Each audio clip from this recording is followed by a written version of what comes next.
میرا اور آپ کا دل اللہ تعالیٰ کی نگاہوں کا مرکز ہے۔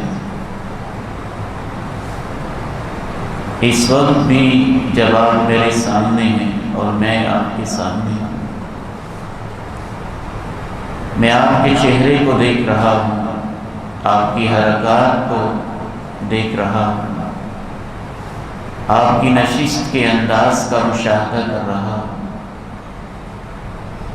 آپ میری گفتگو سماعت کر رہے ہیں، میرے ہونٹوں کی حرکت اور آنکھوں کا التفات دیکھ رہے ہیں،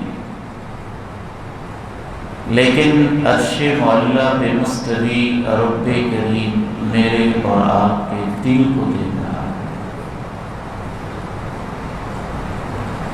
دل کی عبادت افضل ترین عبادت ہے، اور دل کی برائیاں بدترین برائیاں ہیں۔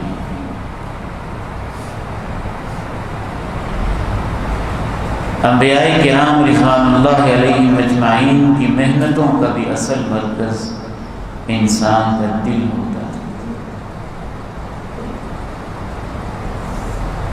اگر دل بیمار ہو جائے ظاہری طور پر بھی تو باقی اعضاء کی بنسبت اس کا معاملہ نازک ہوتا ہے۔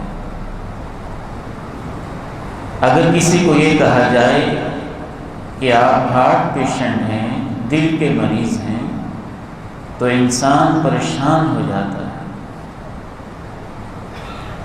دل کی دھڑکنوں کے اوپر اس کی زندگی موقوف ہوتی ہے۔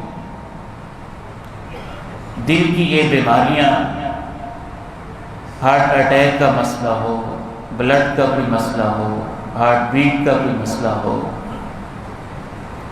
اس کے معاملے میں ہم فکر مند ہوتے ہیں، دل کو تکلیف اور چبھن بھی ہوتی ہے، اور انسان اس کے علاج کے بارے میں بہت زیادہ حساس بھی ہوتا ہے، کانشیس ہوتا ہے۔ حالانکہ دل کی یہ بیماریاں زیادہ سے زیادہ ان کا نتیجہ موت ہے، اس سے آگے کچھ نہیں۔ لیکن دل کو کچھ روحانی بیماریاں لگ جاتی ہیں، تکبر کی بیماری لگ جاتی ہے، انانیت کی بیماری لگ جاتی ہے، شرک کی بیماری لگ جاتی ہے، فخر کی بیماری لگ جاتی ہے، غرور کی بیماری لگ جاتی ہے، جہالت کی بیماری لگ جاتی ہے، شہوت پرستی کی بیماری لگ جاتی ہے، حب دنیا کی بیماری لگ جاتی ہے، حب جاہ کی بیماری لگ جاتی ہے، زر پرستی کی بیماری لگ جاتی ہے، شہرت پرستی کی بیماری لگ جاتی ہے، حرص و ہوس کی بیماری لگ جاتی ہے۔ دل کی یہ بیماریاں اگر انسان ان کا علاج نہ کرے اور ان کے بارے میں فکر مند نہ ہو تو اس کی دنیا بھی تباہ ہوتی ہے، قبر بھی برباد ہوتی ہے، اور آخرت بھی تباہ ہو جاتی ہے۔ دل کی انہی بیماریوں میں سے ایک خطرناک ترین بیماری، شاید ہی کوئی انسان اس سے بچا ہوگا،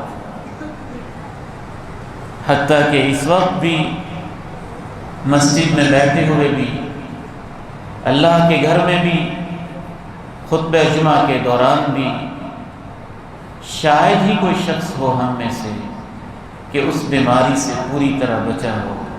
دل کی اس بیماری کو حسد کہتے ہیں۔